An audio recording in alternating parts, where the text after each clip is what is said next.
आज पूरा FMCG basket जोरदार तेजी में। इनफैक्ट जुबिलेंट फूड आपका पुराना जो रिकमेंडेशन रहा है आज डे हाई पे एज वी स्पीक पहुंच गया है बातचीत में ही। सो आपने इसमें से कुछ नहीं पिक किया क्या? कुछ मतलब ज़्यादा ही सीवियर कंसर्न दिख रहे हो क्या आप मार्केट्स पे? Not exactly, actually Jubilant food मैंने सेव किया था सस्ता ऑप्शन के लिए। वहाँ पे मोमेंटम है, जैसे हमने लास्ट टाइम ही बात किया था कि 480 490 तक ही जाता है। अगर इसके ऊपर सस्टेन करता है तो आपको 530 540 के भी लेवल्स आएंगे। तो ये इंटैक्ट ही है यहाँ पे, लेकिन क्योंकि मार्केट बहुत वॉलेटाइल है तो I was preparing that for सस्ता ऑप्शन।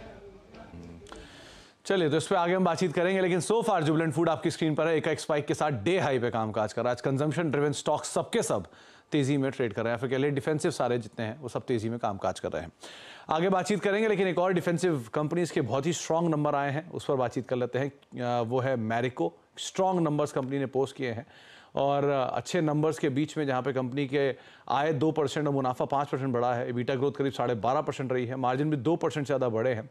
नंबर्स पे और ग्रोथ पर बातचीत करने के लिए हमारे साथ कंपनी के CFO पवन अग्रवाल सर मौजूद हैं। पवन सर नमस्कार, स्वागत है कार्यक्रम में। पहले तो नंबर्स में Q4 की जो वॉल्यूम ग्रोथ रही है उसमें अनुमान लगाया जा रहा था कि शायद थोड़ा सा फ्लैट रहे या ड्रॉप रहे, लेकिन नंबर्स में पिकअप है।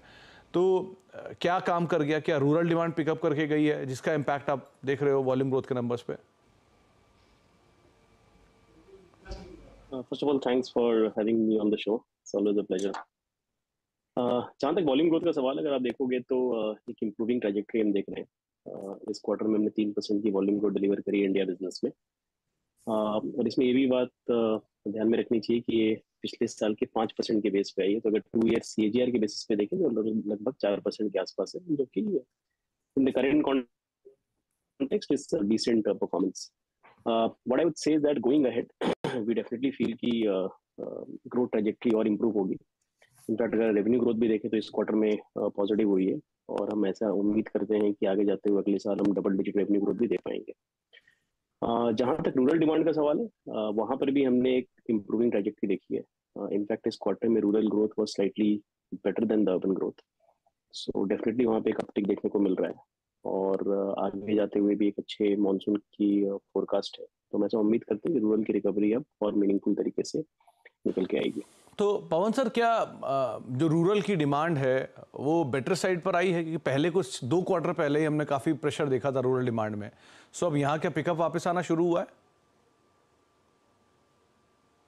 सो अगर रूरल क्वार्टर को आप देखो तो पिछले 4-5 क्वार्टर से ऑफकोर्स उसमें उसके डिमांड में स्ट्रेस था, बट एक ट्रैजेक्टरी इंप्रूव हो रही थी। तो पहले जिस तरह से डिक्लाइन हो रही थी, धीरे धीरे वो इंप्रूवमेंट आ रही थी और इस क्वार्टर में ग्रोथ डिलीवर करी। And that is where we are drawing confidence कि going ahead rural should definitely do better. And again हम जैसे कि मैंने कहा कि मानसून की फोरकास्ट काफी डिसेंट है। In fact should be better than long 5-6 years average, and therefore we believe that that should definitely aid the consumption on the rural side. तो पवन सर, लास्ट क्वार्टर या लास्ट टू लास्ट क्वार्टर में input cost को लेकर काफ़ी impact था, specially parachute space में। तो अभी वहाँ क्या सिचुएशन है? क्या वहाँ पर अभी भी कंसर्न्स चल रहे हैं? क्या नंबर्स है वहाँ पे? जहाँ तक पैराशूट कोकोनट ऑयल का सवाल है, हमने अप्रोक्सीमेटली 2.5% वॉल्यूम ग्रोथ दी है। सी इसमें इनफैक्ट नाउ जिसका की रॉ मटेरियल है विच इज कोपरा, उसमें हमने स्लाइटली इन्फ्लेशनरी ट्रेंड देखा है। अभी तक लास्ट वीक में डिफ्लेशन देखा था, जिसकी वजह से हमने प्राइस कट भी लिए थे। और चूंकि वॉल्यूम ग्रोथ जबकि पॉजिटिव थी, revenue growth was slightly behind the volume growth. But अब हमने थोड़ा इन्फ्लेशन देखा है इसमें। लास्ट 1 मंथ में अप्रोक्सीमेटली 10% प्लस का उछाल आया है और टिपिकली इन्फ्लेशनरी पीरियड में पैराशूट और बेहतर करता है। So going ahead we definitely believe that Parachute की ग्रोथ ट्रैजेक्टरी और इंप्रूव होगी, बिकॉज इन्फ्लेशनरी पीरियड में हमारे मार्केट शेयर भी इंप्रूव होते हैं, because local players because of working capital requirement they vacate the market और उन सबका गेन्स पैराशूट को आता है। So it's a positive thing for us and we are looking forward that Parachute should only improve from here. Sir, Parachute के अलावा जो hair oil space में वैल्यू एडेड सर्विसेज हैं, जो वैल्यू एडेड सेगमेंट्स हैं हेयर ऑयल के, वहाँ पर भी एक नेगेटिव ग्रोथ देखने को मिली है। उसका क्या वजह है? तो अगर हम सारे पोर्टफोलियो की ग्रोथ की बात करें तो पैराशूट ने अच्छी डिलीवर करी है। सफोला भी mid single digit volume growth दी है। फूड्स अगर आप देखें तो 25% प्लस ग्रोथ है। डिजिटल बिजनेस में भी सिग्निफिकेंट रैंप अप है। Only value add hair oil एक ऐसा पोर्टफोलियो जहां पर हमारी ग्रोथ नेगेटिव रही है, but again it came on a very strong base of 14%। So from a 2 year CAGR perspective, it is still positive. But yes, this is something where the problem is still used at a certain level. But इसमें भी इसके दो segment में हमको देखना पड़ेगा. एक bottom of pyramid segment है जहाँ पे एक बहुत हाइपर कंपटीशन है, वहां पर ज्यादा स्ट्रेस है. अगर मैं बॉटम ऑफ पिरामिड सेगमेंट को निकाल दूं तो मिड और प्रीमियम सेगमेंट की अगर बात करें तो वहां पे हमने ग्रोथ डिलीवर करी है. इनफैक्ट वहां हमने मार्केट शेयर भी गेन किया. So problem is more because of hyper competitive activity at the bottom of pyramid segment. इसके अलावा अगर हम देखें तो वैल्यू एड हेयर ऑयल में भी ऐसा कोई सिग्निफिकेंट स्ट्रेस नहीं है. Definitely going ahead we believe that trajectory should definitely improve meaningfully. Pavan sir, value added hair oil segment जो है उसमें प्राइसिंग पैटर्न फिलहाल क्या दिखाई पड़ रहा है? आप क्योंकि 25% के आसपास का वहाँ पे मार्केट शेयर कमांड करते हो और आप आने वाले समय में एक अच्छा एग्रेसिव एक्सपेंशन भी देख रहे हो, सो उस स्पेस को लेकर प्राइसिंग पैटर्न क्या है? तो सी अब क्या है, it all depends on how commodity play out. See geopolitical conditions कैसे प्ले आउट होंगी, उसका एक इम्पैक्ट क्रूड पे होगा, क्रूड के डेरिवेटिव्स पे होगा. So pricing will always be a function of how the commodity plays out. But we've always been proactive in terms of अगर कोई benefit होता है तो हम consumer को pass on करते हैं. अगर कोई commodity में hit आता है तो उसका हम थोड़ा रुक करके price increase लेते हैं so that consumer को immediate impact नहीं जाए. So it's all a function of that. So we'll see as to how it plays out when we move into FY25. क्या कुछ प्राइस हाइक है क्या इस स्पेस के अंदर? ये value added hair oil space जो है इसमें कुछ प्राइस हाइक भी उम्मीद लगाकर चले हम आने वाले समय में? तो वैल्यू एड हेयर ऑयल में हमने कुछ मार्जिनल प्राइस इंक्रीज नहीं है. इनफैक्ट पिछले साल में अगर हम देखें तो हमने कई वो श्रिंकफ्लेशन जो कहते हैं, हमने एमलेज वगैरह ड्रॉप लिया था जहाँ पर डिप्रेशन दिखाई दिया था. लेकिन गोइंग अहेड होगा अभी तो बहुत marginal price increase. I don't see taking a meaningful price increase in value add hair oil. और बाकी आपका फूड स्पेस, क्योंकि वहाँ पर क्या सिचुएशन है? इन्फ्लेशनरी प्रेशर तो वहाँ पर भी था लेकिन कुछ हद तक ईज आउट हुआ है. सो अभी क्या सिचुएशन है फूड स्पेस को लेकर? No, foods in fact has really done well. We've delivered about 25% के आसपास ग्रोथ डिलीवर करी हमने. और अगर आप देखें तो फूड्स जो FY20 पे एक सर्टेन लेवल पे था उसका 4x हो चुका है in the last 4 years. And what we are also aiming is in the next 3 years we should in fact make foods 2x of the current scale also. So foods में both organically and inorganically growth काफी अच्छी रही है. And in fact साथ ही साथ हमने इस साल फूड्स के ग्रॉस मार्जिन में भी सिग्निफिकेंट एक्सपेंशन लिया है. सो अप्रोक्सीमेटली 800 बेसिस पॉइंट्स फूड्स का ग्रॉस मार्जिन भी बढ़ा है. So now foods is becoming a profitable business with a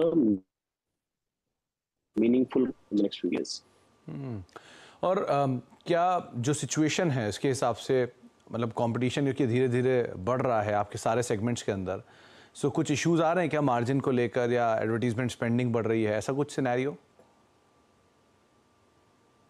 C first of all आप अगर हमारा पोर्टफोलियो देखोगे तो अप्रोक्सीमेटली 90% ऑफ द पोर्टफोलियो में हम नंबर 1 या नंबर 2 हैं. And 95% of the portfolio is like very strong. So जब भी कॉम्पिटिटिव इंटेंसिटी बढ़ती है तो it's basically impacts more number 2 number 3 players and not really the dominant market leader. तो अगर मैं कोकोनट ऑयल की बात करूँ तो हमारा 60% प्लस मार्केट शेयर है. अगर हम वैल्यू एडेड ऑयल की बात करें तो अप्रोक्सीमेटली 37-38% मार्केट शेयर है. सिमिलर एडिबल ऑयल में भी हमारा प्रीमियम एडिबल ऑयल में 75-80% मार्केट शेयर है. तो वहां पर हमारी डोमिनेंस बहुत स्ट्रांग है. But having said that, in certain pockets जैसे वैल्यू एडेड ऑयल में बॉटम ऑफ पिरामिड में कंपटीशन ज्यादा है तो वहां पर ऑफ कोर्स थोड़ा इम्पैक्ट आ सकता है. बट उन केस में हम क्या करते हैं कि of course we dial up the communication to the consumer.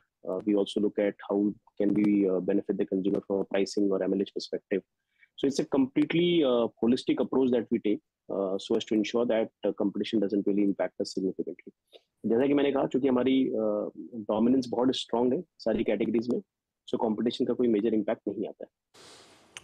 चलिए, बहुत बहुत शुक्रिया पवन सर हमारे साथ मौजूद रहने के लिए और नंबर से बातचीत करने के लिए. और एक बार फिर से बहुत बहुत शुभकामनाएं. बढ़िया नंबर्स आपने पोस्ट किया है, उस नंबर्स का रिएक्शन ही मार्केट दे रहा है. 10% ऊपर मैरिको का स्टॉक सो फार कामकाज करता हुआ दिखाई पड़ रहा है. शिल्पा मैम, मैरिको 10% की तेजी, एक बहुत समय बाद में इस तरह की तेजी आई है, कैसे रीड कर रहे हो आप इसे? जी, अनडाउटेडली यहाँ पे बहुत स्ट्रॉन्ग रैली है. यहाँ पे 640 के लिए इवेंचुअली स्टॉक मूव कर रहा है. बट यहाँ पे फ्रेश किसी को हम लोग पोजीशंस के लिए आज नहीं बोल सकते. जिसने कल से लिया है then that they are I mean gaining very nicely. अभी के लिए थोड़ा वेट करना पड़ेगा. 600 के ऊपर सस्टेन करेगा तो आप यहाँ पे 640 के लिए जाएंगे. अदरवाइज थोड़ा हम डिप मिले towards 580 570 then probably again new buy. तो अभी के लिए तो आप थोड़ा डिप मिले तो आप इसका इस्तेमाल करें, लेकिन हाँ ये बात सही है कि आज ज़ोरदार तेज़ी में मैरिको का स्टॉक कामकाज कर रहा है। पूरा एफएमसीजी तेज़ी में है, उसमें उसका टेलविंड भी यहाँ पे मैरिको को मिल गया है। एक ब्रेक का वक्त है, लेकिन जाने से पहले शिल्पा मैम ने ही आपको कल कमाई के अड्डे में केनरा बैंक की एक पुट दी थी 580 की, 17 रुपये के करीब खरीदने की यहाँ पर राय दी गई थी और इसके 22 से 26 रुपये के टारगेट थे। आपकी स्क्रीन पर ही है, आप 24.5 रुपये का दाम देख रहे हैं, तो टारगेट्स तो अचीव हो ही चुके हैं। और इसी तरह के कुछ और ऑप्शंस उम्मीद करते हैं कॉल साइड पर। शिल्पा मैम से हम लेंगे एक छोटे से ब्रेक के उस तरफ।